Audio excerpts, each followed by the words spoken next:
Picture this. You're working double shifts at an upscale restaurant, barely making ends meet, when the most gorgeous woman you've ever seen walks into the kitchen as the new dishwasher. You spend a week flirting, laughing, falling hard, only to discover she's actually the millionaire owner who's been testing her staff in disguise. Yeah, that happened to me. Before we dive into this wild ride, make sure to subscribe to the channel, hit that notification bell, and drop a comment telling me what state you're watching from. The first time I saw Harper, she was standing by the industrial dishwasher, looking completely lost. The steam from the industrial dishwasher hit me like a slap as I pushed through the kitchen doors, my arms loaded with another stack of dirty plates. 11 p.m. on a Friday night at Le Jardin meant chaos, servers weaving between tables, chefs barking orders, and me running on my fourth cup of coffee in sheer determination. "Lena, table 6 is asking about their appetizers," Marcus called out, not looking up from the grill. I nodded, wiping sweat from my forehead with the back of my hand. 3 years of working at this upscale restaurant, and I still felt like I was drowning most nights. The tips were good enough to keep me afloat while I figured out what I actually wanted to do with my life, but barely. That's when I saw her. She stood by the dish pit, looking completely out of place in her oversized chef's coat and nervous smile. Her dark hair was pulled back in a messy bun, and she kept glancing around like she was trying to memorize every detail of the kitchen. "You must be the new dishwasher," I said, setting my stack down beside her. "I'm Lena." She looked up, and I was struck by the warmest brown eyes I'd ever seen. "Harper," she said, her voice soft but clear. "Nice to meet you." There was something about the way she said it, polite, almost formal, that made me curious. Most of our kitchen staff spoke in quick, clipped sentences during the dinner rush. Harper sounded like she was at a coffee shop, not elbow-deep in industrial suds. "First night?" I asked, grabbing a towel to help dry the glasses she'd been washing. "Is it that obvious?" She laughed, and the sound made something flutter in my chest. "I'm still figuring out the system." "Don't worry. You'll get the hang of it. The trick is to stay ahead of the servers." I gestured toward the dining room. "We're like a pack of hungry wolves when we need clean plates." Harper smiled at that. Really smiled. And I noticed the way her eyes crinkled at the corners. I'll keep that in mind. The rest of the night flew by in the usual blur of orders and cleanup. But I found myself glancing toward the dish pit more often than usual. Harper worked quietly, efficiently, but I caught her watching the kitchen with an intensity that seemed unusual for someone just washing dishes. When the last customer finally left and we began closing duties, I made my way back to her station. She was methodically cleaning the industrial sink, her movements precise and careful. "How was your first night?" I asked, leaning against the counter. "Intense," she said, looking up with that same warm smile. "But good. Everyone seems really dedicated here. We have to be. This place has a reputation to maintain." I studied her face, trying to figure out what was different about her. "Have you worked in restaurants before?" Something flickered across her expression. So quick I almost missed it. Not exactly like this one. Before I could ask what she meant, Marcus called out that he was locking up. Harper quickly finished cleaning and grabbed a small backpack from under the counter. "See you tomorrow?" I asked, walking with her toward the back exit. "Definitely," she said, and there was something in her voice that made me believe she meant it. I watched her walk to a modest Honda Civic parked under the streetlight. Everything about her seemed carefully chosen. The car, the clothes, even the way she moved, like she was playing a part. But as she drove away, I realized I was already looking forward to seeing her again. The next morning, I found myself arriving at work 15 minutes early, hoping to catch Harper before the chaos started. She was already there, tying her apron with practiced efficiency that seemed at odds with her claim of being new to restaurant work. "Morning," I said, trying to sound casual. "Good morning."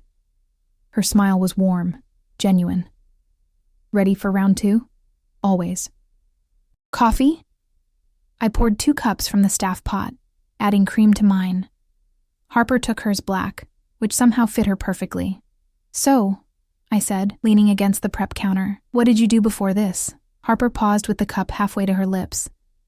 "Bit of everything. You could say I'm between careers." Vague again. But the way she said it, like she was choosing her words carefully, made me more curious than suspicious. Must be nice to have options, I said. Sometimes having too many choices is harder than having none at all. Before I could ask what she meant, Marcus burst through the kitchen doors like a caffeinated tornado, and we were swept into the lunch rush. But throughout the day, I found myself stealing glances at Harper. The way she moved through the kitchen with quiet confidence, how she seemed to anticipate what was needed before anyone asked, the expensive watch she quickly covered with her sleeve when she caught me looking. There was definitely more to Harper than met the eye. But as I watched her work, saw the genuine smile she gave me every time our eyes met, I found I didn't care what secrets she might be keeping. I was already falling for the mystery of her. The next few shifts fell into a rhythm that I hadn't expected. Harper arrived exactly 15 minutes before her shift started, always with that same quiet efficiency that made her blend into the background of our chaotic kitchen. But I was watching. "You're staring again," said Maya, one of the other servers, as she loaded her tray with salads. "I'm not staring," I protested, though I definitely had been watching Harper organize the clean glasses with an almost obsessive precision. "Right, and I'm not judging you for it," Maya grinned. "She's cute. In that mysterious, I have secrets kind of way." I rolled my eyes, but Maya wasn't wrong. There was something about Harper that didn't quite fit. The way she asked thoughtful questions about the restaurant's history, how she seemed genuinely interested when Marcus explained the chef's philosophy, the fact that she never complained about the long hours or difficult customers like the rest of us did.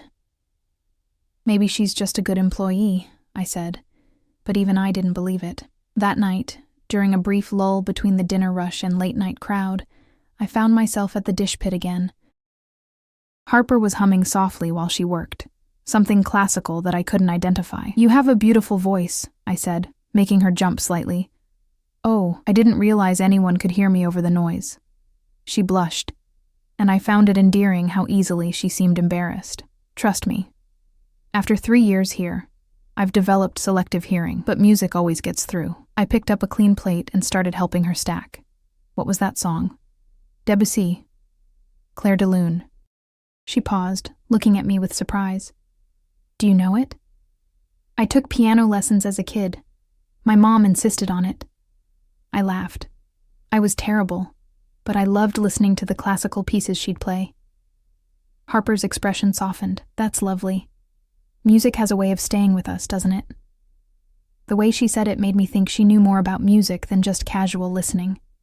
But before I could ask, the kitchen timer went off, and we were both pulled back into the dinner rush. Later that week, I started bringing Harper coffee during her breaks. She always seemed surprised by the gesture, like kindness was unexpected. We'd sit on the back steps of the restaurant, talking about everything except the obvious questions I wanted to ask, like why someone who could discuss Debussy and seem to understand wine pairings was washing dishes at $11 an hour. "What do you do when you're not here?" I asked one night, watching her wrap her hands around the coffee cup, like she was trying to absorb its warmth. "Read, mostly. Take walks. I like observing people." She glanced at me sideways. "What about you? Any grand plans beyond serving overpriced pasta to rich people?" I laughed at her description. "That's exactly what we do, isn't it? I'm saving up to go back to school, actually. Maybe study business or hospitality management." "That sounds perfect for you," Harper said. And there was something in her voice. Approval? Pride? "You're a natural leader here. I've watched you handle difficult customers and help new staff. You'd be great at management." The compliment caught me off guard. "You've been watching me?" Harper's cheeks flushed pink in the dim light from the kitchen window. "I notice things. It's a habit." "Good things, I hope?" She looked at me directly then, and I felt that flutter in my chest again. "Very good things." The moment stretched between us, charged with possibility. I found myself leaning slightly closer, drawn by the warmth in her eyes and the way she was looking at me like I was something precious. Then the back door slammed open, and Marcus stuck his head out. "Lena, we need you inside." VIP table just arrived. The spell broke. But as I stood to go back inside, Harper caught my hand briefly. Her touch was soft, warm, and sent electricity up my arm. "See you tomorrow?" she asked, echoing my words from that first night. "Wouldn't miss it," I replied, meaning it more than I'd meant anything in a long time. As I walked back into the chaos of the kitchen, I couldn't shake the feeling that Harper was watching me go. And that maybe, just maybe, she was feeling the same pull I was. The following night, I decided to be brave. During our coffee break, I turned to Harper with a question that had been burning in my chest. Harper? Would you like to get dinner sometime, outside of work? She paused, her coffee cup halfway to her lips. For a moment, I thought she might say yes. Then something shifted in her expression, and she looked almost guilty. I'd like that, she said slowly. But maybe we should take things slow. Of course. I enjoy talking to you. I enjoy talking to you too, more than I should. What did that mean? But before I could ask, she was standing up, gathering her things. I should get back inside, she said. But Lena? Thank you for the coffee, for being so welcoming. It means more than you know. As I watched her walk back into the restaurant, I couldn't shake the feeling that there was something she wasn't telling me. Something important. But the way she'd looked at me, the softness in her voice when she'd said my name, that felt real. Whatever secrets Harper was keeping, I was already too invested to walk away. I was falling for her, mysteries and all. The energy in Le Jardin was different that Tuesday morning. I could feel it the moment I walked in for the pre-shift meeting. Marcus was pacing behind the bar. Our manager, Janet, was checking and rechecking the reservation list. And even the usually unflappable sommelier looked nervous. Tonight's the night, Janet announced to the gathered staff. The Hartwell Foundation's annual donor dinner. 50 of the city's most influential people, including some potential investors in the restaurant group. I glanced around the room, noting the extra servers called in and the way everyone was standing a little straighter. This was the kind of event that could make or break a restaurant's reputation. I want everything perfect, Janet continued. Service, presentation, timing. This isn't just dinner, it's a performance. As she went through the evening's timeline and special menu items, I found myself looking for Harper. She'd been scheduled for the morning prep shift, but I hadn't seen her yet. It wasn't like her to be late. Where's the new dishwasher? Marcus asked, echoing my thoughts. She'll be here, Janet said, but something in her tone made me look at her more closely. She's handling some special preparations for tonight. Special preparations? What kind of special preparations did a dishwasher need to handle? The day flew by in preparation. Extra flowers were delivered, the good china came out of storage, and the kitchen staff practiced plating the special 7-course tasting menu until they could do it blindfolded. Harper finally appeared around 3 p.m., but she seemed different. More focused, more intense. She moved through her prep work with an efficiency that bordered on professional, and I caught her having quiet conversations with Janet that seemed oddly formal.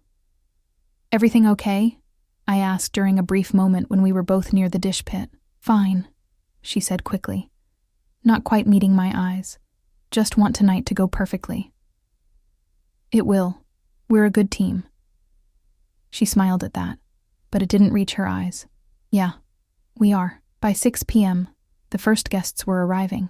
I watched through the kitchen doors as elegantly dressed men and women were seated at tables, adorned with white linens and crystal glasses that caught the light from the chandeliers. These people have more money than God, Maya whispered, adjusting her tie. That woman at table 4, her necklace probably cost more than my car. I nodded, but I was distracted. Harper had disappeared again, and I hadn't seen her since the dinner service started.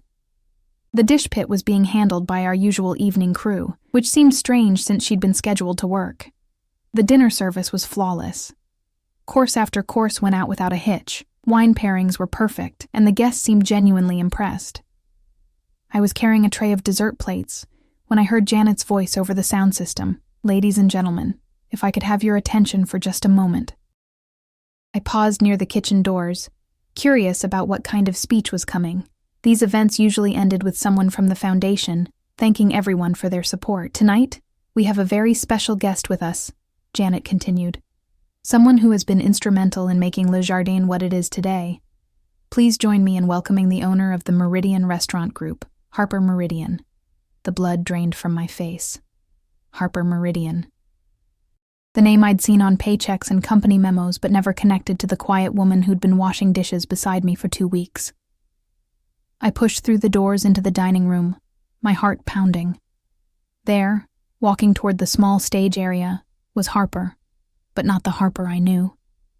This Harper wore a tailored black dress that probably cost more than I made in a month.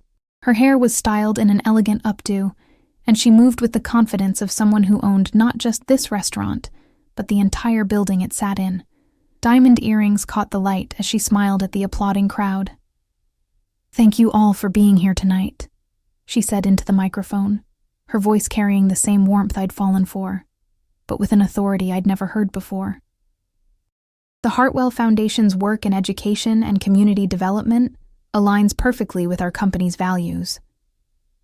I couldn't hear the rest of her speech over the roaring in my ears. Harper Meridian, the millionaire owner who was supposed to be some reclusive businesswoman who rarely visited her restaurants. The woman I'd been bringing coffee to, sharing my dreams with, falling for. The woman who had been lying to me every single day. I backed toward the kitchen, my hands shaking as I set down the tray. Everything made sense now, the way she observed everything, her questions about the staff and operations, the expensive watch I'd glimpsed, the classical music knowledge, the way she seemed to understand the business better than any dishwasher should. "You okay?" Marcus asked, noticing my pale face. I couldn't answer. Through the doors, I could see Harper, the real Harper, accepting congratulations from guests, shaking hands with people who clearly knew exactly who she was. And tomorrow, she'd probably show up in her dishwasher uniform, ready to continue whatever game she'd been playing with all of us, with me. The applause grew louder as Harper finished her speech. I watched her smile graciously, pose for photos with foundation board members, and accept praise for her commitment to the community. She looked completely at ease in this world of wealth and influence, like she'd been born to it. Because she had been, I thought about every conversation we'd had, every moment I'd thought we were connecting. Had it all been research to her? Was I just an interesting case study in how the working class lived? The humiliation burned in my chest, followed quickly by anger. She'd made me care about her, made me think there was something real between us. And all along, she'd been studying me like a lab rat. I grabbed my jacket and headed for the back exit, ignoring Maya's concerned calls. I couldn't stay here, couldn't pretend everything was normal when my entire world had just been turned upside down. As I pushed through the alley door, I could hear the continued applause from inside. Harper was probably basking in the admiration of her peers, secure in the knowledge that her little social experiment had gone undetected. But it hadn't. Not anymore. Tomorrow, I'd have to face her and figure out how to work alongside someone who'd been lying to me from the moment we met. Tonight, I just needed to get as far away from Le Jardin as possible. The cool night air hit my face as I walked toward the bus stop, but it did nothing to cool the fire of betrayal burning in my chest. Harper Meridian, the millionaire owner, and I'd been falling in love with a lie. I managed to avoid Harper for 3 days. It wasn't easy in a restaurant kitchen, but I threw myself into work with an intensity that had Maya asking if I was okay, and Marcus assigning me extra tables just to keep up with my manic energy. Every time I heard her voice from the dish pit, I found urgent tasks in the dining room. When she tried to approach me during breaks, I suddenly remembered inventory that needed counting or customers who needed attention. But on Friday night, after the last customer had left and most of the staff had gone home, I found myself alone in the kitchen with her. I was wiping down tables in the dining room when I heard the soft sound of classical music coming from the kitchen, the same Debussy piece she'd been humming that first week. Against my better judgment, I found myself walking toward the sound. Harper stood at the industrial sink, her back to me, washing the last of the pots with the same careful precision I'd noticed that first night. She'd changed back into her dishwasher uniform, her hair pulled into that familiar messy bun. If I hadn't seen her in that black dress, accepting applause from 50 millionaires, I might have believed this was who she really was. "You've been avoiding me," she said without turning around. I froze in the doorway. "I've been busy. Lena." And she turned off the water and faced me, and I was struck again by those warm brown eyes, but now I knew they belonged to someone who could buy and sell this entire block without thinking twice about it. "We need to talk." "Do we? I'm not sure what the owner of a multi-million-dollar restaurant chain has to discuss with a server." The words came out harsher than I'd intended, but Harper didn't flinch. Instead, she stepped closer, and I hated that my heart still raced when she looked at me like that. "That's not fair," she said quietly. "Fair?" I laughed, but there was no humor in it. "You want to talk about fair? You've been lying to me for weeks. Every conversation we've had, every moment I thought we were connecting, it was all based on a lie. Not everything was a lie. Really. Let me guess. Your name isn't even Harper." "It is Harper. Harper Meridian." She took another step closer. "And everything I told you about myself was true. I do love music. I do enjoy observing people, and I—" She stopped, looking down at her hands. "You what?" "I care about you. More than I expected to. More than I should." The admission hung in the air between us.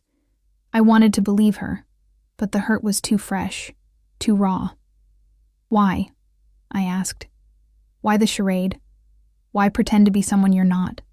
Harper leaned against the counter, suddenly looking exhausted, because I needed to know what was really happening in my restaurants. "I've been getting reports that didn't match the numbers, complaints about management that weren't being addressed. I thought if I worked here, really worked here, I could see the truth.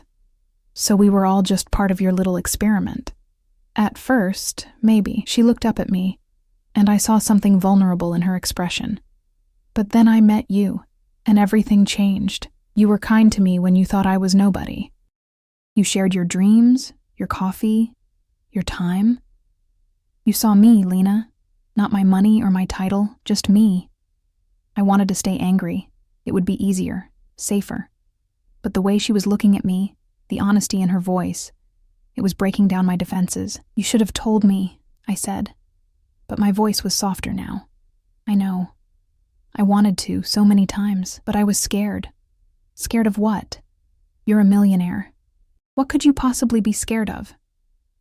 Harper pushed off from the counter and moved closer, close enough that I could smell her perfume, something expensive and subtle that I'd never noticed when she was in her work clothes.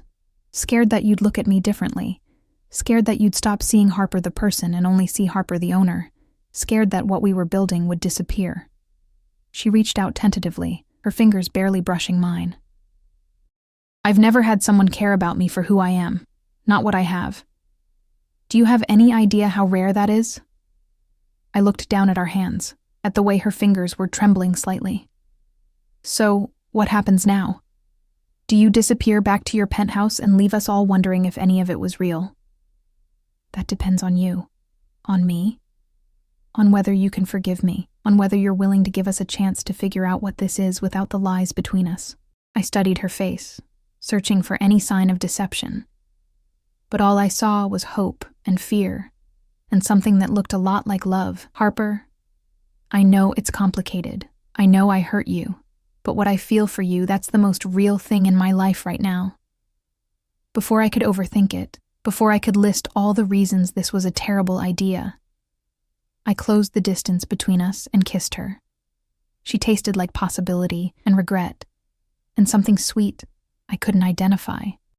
Her hands came up to frame my face, and I felt her sigh against my lips like she'd been holding her breath for weeks. When we broke apart, we were both breathing hard. "This is crazy," I whispered. "Completely," she agreed, but she was smiling. "You're my boss. Technically, I'm your boss's boss's boss." I laughed despite everything. "That doesn't make it better." "No," she said, her thumb tracing my cheek, "but maybe it doesn't make it impossible either." Looking into her eyes, seeing the vulnerability there, I thought maybe she was right.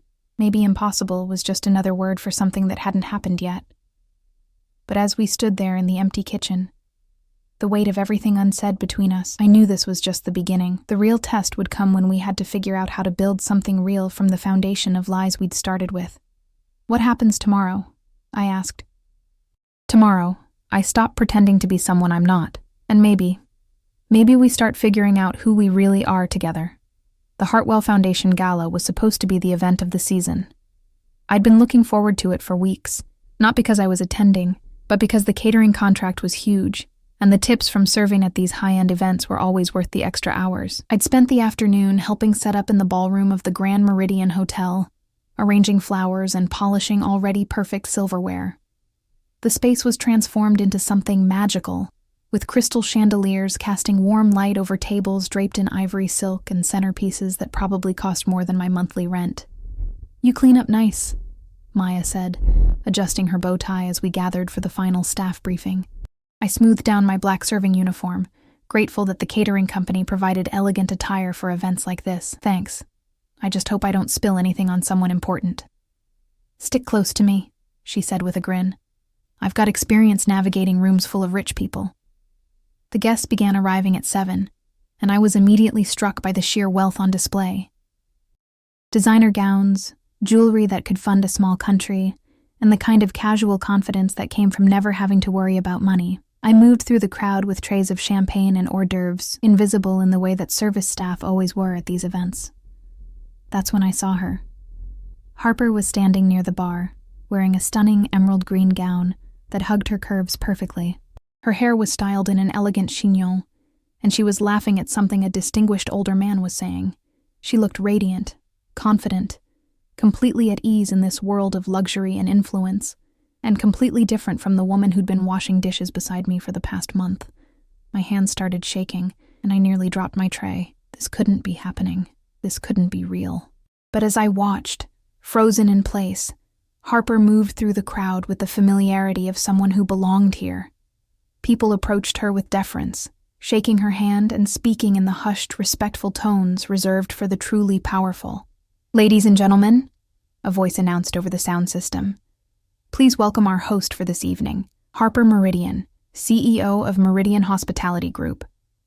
The applause was thunderous. Harper walked to the small stage at the front of the ballroom, moving with a grace and authority I'd never seen before. Under the spotlight, she was luminous, commanding, everything I'd never imagined when I watched her quietly washing dishes in our kitchen. "Thank you all for being here tonight," she began, her voice carrying easily through the room. The Hartwell Foundation's mission to provide educational opportunities for underserved communities is something very close to my heart. I couldn't hear the rest of her speech over the roaring in my ears. Harper Meridian, the name I'd seen on corporate memos and paychecks. The mysterious owner of the restaurant group who was supposed to be some reclusive businesswoman who rarely made public appearances. The woman I'd been falling in love with. The woman who'd been lying to me every single day. I backed toward the service entrance, my vision blurring with tears I refused to let fall. Not here. Not in front of all these people who would never understand what it felt like to discover that everything you thought you knew about someone was a carefully constructed lie. "Lena?" Maya appeared beside me, concern written across her face. "What's wrong? You look like you've seen a ghost." "Harper," I managed. She's the owner." "What?" "The owner. Harper Meridian. She's been working in our dish pit for 3 weeks." Maya's eyes went wide. Holy shit. She lied to me. The words came out broken, about everything. Through the service doors, I could hear Harper's speech continuing. Something about community, about the importance of supporting local businesses, about understanding the value of hard work. The irony was suffocating. Why would she do that? Maya asked. I thought about all our conversations, the way she'd watched everything, asked questions, taken mental notes. The expensive watch, the soft hands, the confidence that never quite fit. "She was studying us," I said, the pieces falling into place. "Testing her staff, seeing how we really operate when we think no one's watching. That's actually kind of smart. It's manipulative. Lena. She made me care about her." My voice cracked. She asked about my dreams, my life, my plans for the future. She made me think... I couldn't finish the sentence. Made me think she cared. Made me think there was something real between us. The applause from the ballroom grew louder. Harper's speech was ending. "I need to get out of here," I said. "You can't leave in the middle of service. Watch me." I grabbed my jacket and headed for the service exit. But as I reached for the handle, the door opened. Harper stood there, still in her elegant gown, looking like a stranger. "Lena," she said, her voice soft and urgent. "Let me explain." "Explain what? How you've been lying to me for 3 weeks?" "It's not that simple, isn't it?" I laughed, but it came out bitter. You're the millionaire owner, and I'm the waitress who was stupid enough to think you actually cared about her.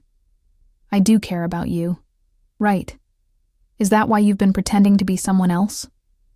Harper stepped closer, and I could see the desperation in her eyes. I never meant for this to happen. I came here to understand my business, to see how things really work. But then I met you, and everything changed. Everything changed? You mean your little social experiment got complicated? It wasn't an experiment, not after the first day. Then why didn't you tell me the truth? Harper's composure cracked, because I knew you'd look at me exactly the way you're looking at me now. How am I looking at you? Like I'm the enemy, like everything between us was fake. Wasn't it? The question hung in the air between us. Harper's face crumpled, and for a moment, she looked like the vulnerable woman I'd been falling for, not the polished millionaire in the designer dress. No, she whispered. God, no. Lena, everything I felt, everything we talked about, that was real. But I was already walking away, pushing through the service exit into the cool night air. Behind me, I could hear Harper calling my name, but I didn't turn around. I couldn't. Because if I looked back, I might see something in her eyes that would make me want to forgive her, and I wasn't ready for that. Not yet. Harper didn't show up for her shift the next day, or the day after that. Still sick, Janet said, when Marcus asked about the missing dishwasher. But I caught the knowing look in her eyes. She knew. She'd probably known all along. I threw myself into work with a vengeance, picking up extra shifts and staying late to help with inventory. Anything to avoid thinking about emerald green gowns and lies, and the way Harper had looked at me like I was something precious, when all along I was just part of her little social experiment. On Thursday, Maya cornered me during my break. Okay, what's going on? She demanded, sitting across from me at our usual table behind the restaurant. You've been acting like a robot for 3 days, and don't tell me you're fine because I've seen fine. And this isn't it. I stared at my untouched sandwich. It's complicated. Try me. So I told her. Everything. About Harper, about the lies, about falling for someone who didn't really exist. Maya listened without interrupting, her expression growing more incredulous with each detail. Holy shit, she said when I finished. Harper Meridian? The Harper Meridian was washing dishes next to us for a month, apparently. And you had no idea? None. I mean, there were things that seemed off, but I never imagined. I shook my head. I feel like such an idiot. Maya was quiet for a moment, processing. What did she say when you confronted her? That she cared about me? That everything between us was real? I laughed bitterly. Right. Because millionaires always fall for their minimum wage employees. Maybe she was telling the truth. Maya. No, hear me out. Think about it from her perspective. She's probably never had anyone care about her for who she is, not what she has. Maybe working here, being treated like a normal person. Maybe that was the first real thing she'd experienced in years. Or maybe she's just a really good actress. Maybe. But you said she seemed genuinely upset when you walked away. I had said that. And Harper had looked devastated, like my rejection had physically hurt her, but that could have been guilt, not love. It doesn't matter, I said. Even if her feelings were real, the foundation was built on lies. How do you build a relationship from that? Before Maya could answer, Janet appeared in the doorway. Lena? There's someone here to see you. My heart stopped. Harper? No, some woman in a suit. Says she's from Meridian Corporate. I followed Janet through the kitchen, my palms sweating. But instead of Harper, I found a woman in an expensive suit waiting by the host station. She was probably in her 50s, with silver hair and the kind of bearing that suggested she was used to being in charge. Ms. Rodriguez? I'm Catherine Walsh, Harper's assistant. Could we speak privately? Janet gestured toward the empty dining room, and I found myself sitting across from this stranger, who clearly knew more about my life than I was comfortable with. Harper asked me to give you this, Catherine said, sliding an envelope across the table. She wanted to explain in person, but she felt her presence might be unwelcome.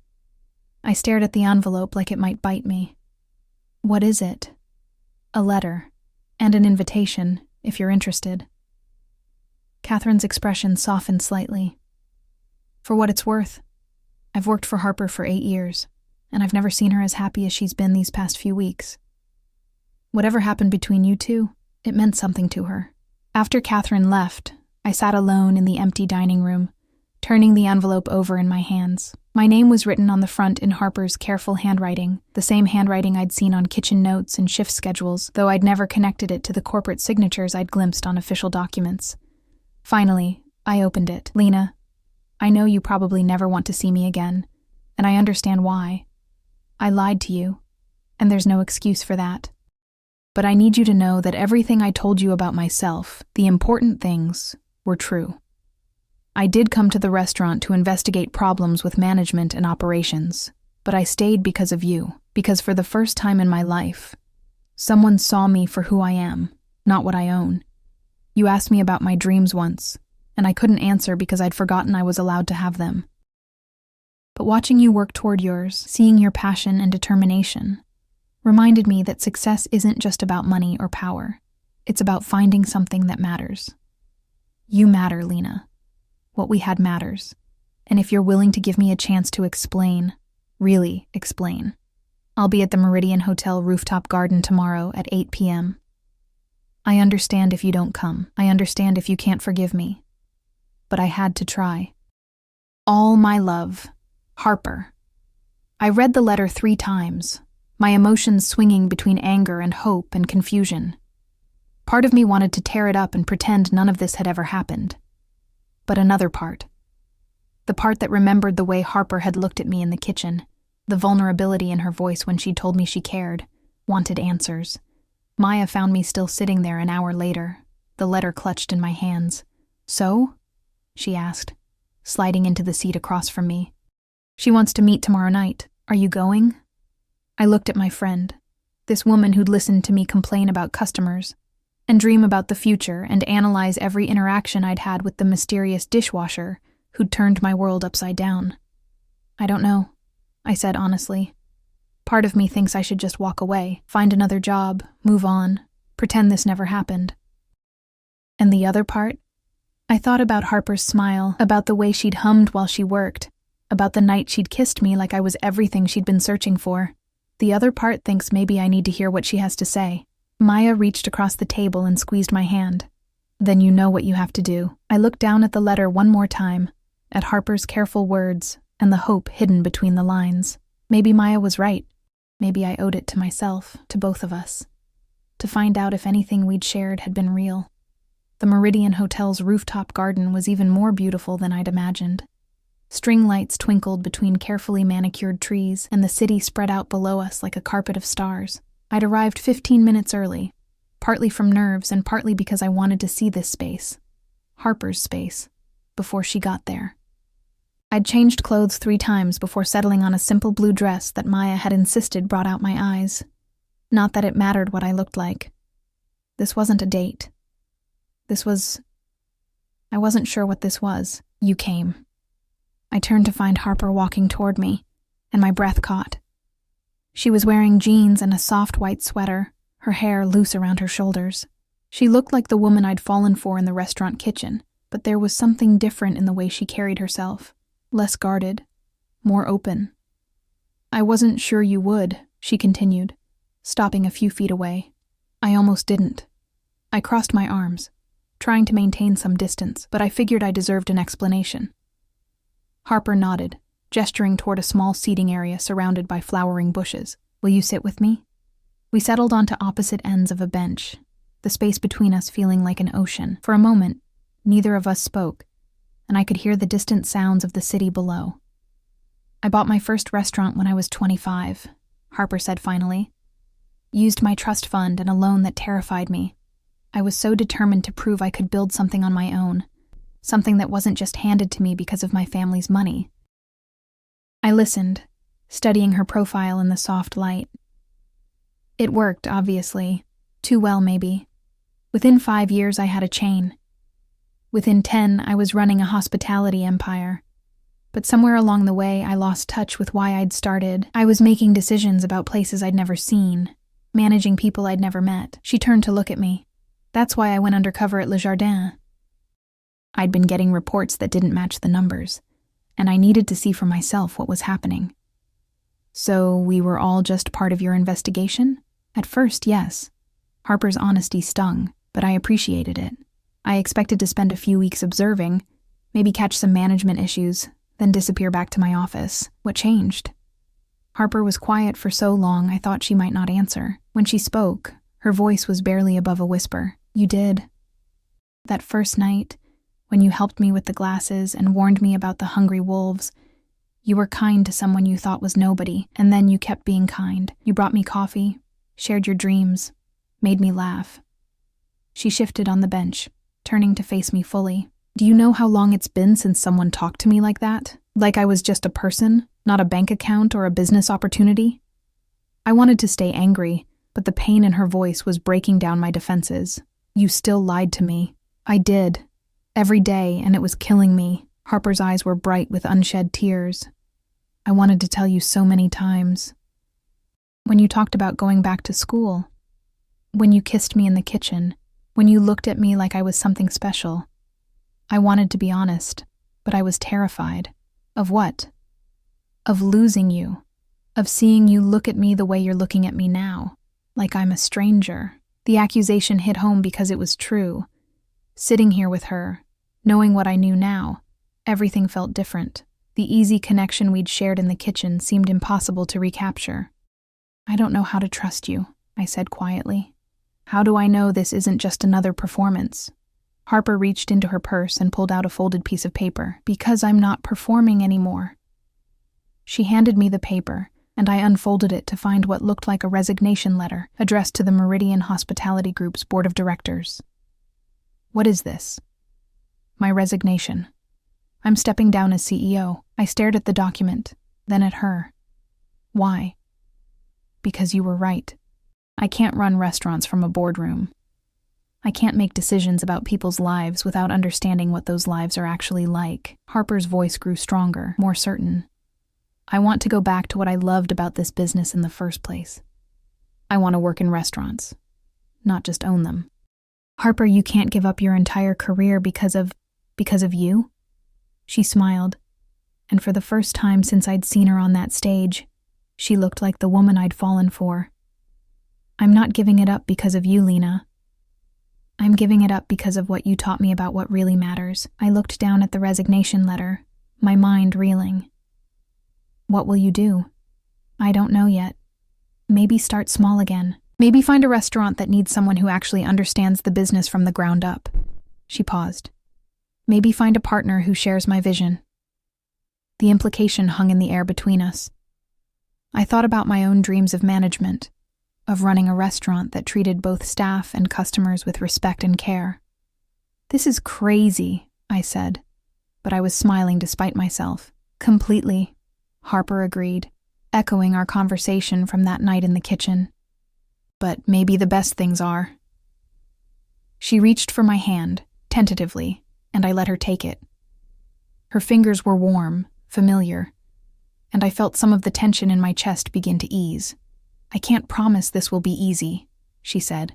There will always be people who see the money first, who question whether what we have is real, but I can promise you that everything I feel for you is genuine. You've changed my life, Lena. You've reminded me who I want to be.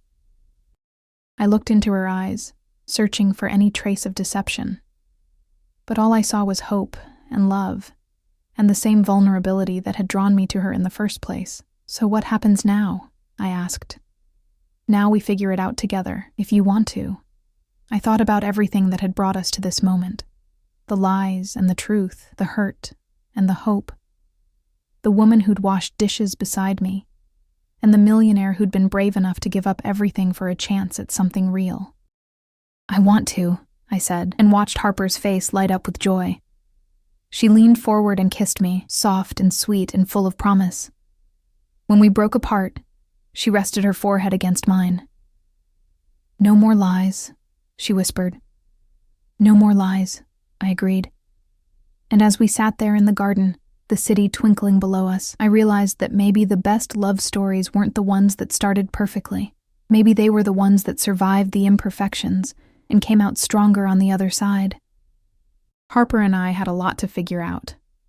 How to build a relationship on equal footing, how to navigate the world's assumptions about us, how to turn our shared dreams into reality.